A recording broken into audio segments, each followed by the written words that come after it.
Okay, at this point, should have it rigged up fairly good. There's just a few more things that we have to do. You want to make sure you select the arm control, and in your channels, ensure that your translate and rotate, everything is set for 0. So for this right here,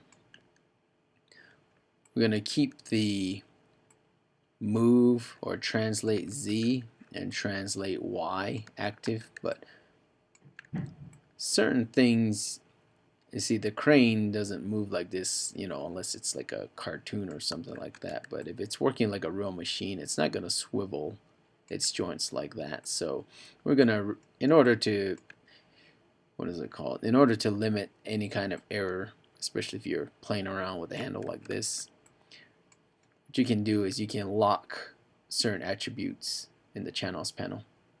So to lock translate X, you just simply select the name there, right click over it, and should see the option. There we go. Should see lock selected right there. There now. You should see this little gray tab appear. So now if I select the arm and I select the move tool, see, no matter how I move it, will move in the Y, it'll move towards the Z, but you'll see it won't swivel left and right because the X axis or translate X option is locked. Yeah, you're gonna do the same for the swivel base object here. So we can do that either manually, or if you want to make sure that you select the swivel base properly, you can do that here in the hypergraph.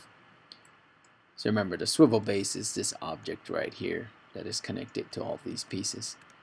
So once the swivel base is selected, just make sure that everything is set for 0. Now what we're going to lock is we're going to lock the rotate X and rotate Z.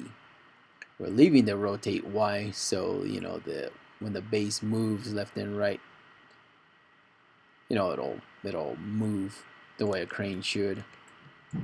Unless it's a cartoon, you won't have it animated to rotate on anything like that. We just want it to rotate along the y-axis. So to avoid any kind of mishap, any error while you're animating, if you're not going to use a certain feature, you might as well just lock it. In this case here, we're going to shift select. We're going to command select. Click rotate X, command select rotate Z. Make sure swivel base is selected before you do any of this.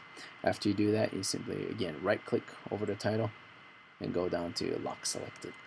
So that way those items there will be locked, and the only thing that can move according to the swivel base will be the only thing that will be able to rotate will be the y-axis.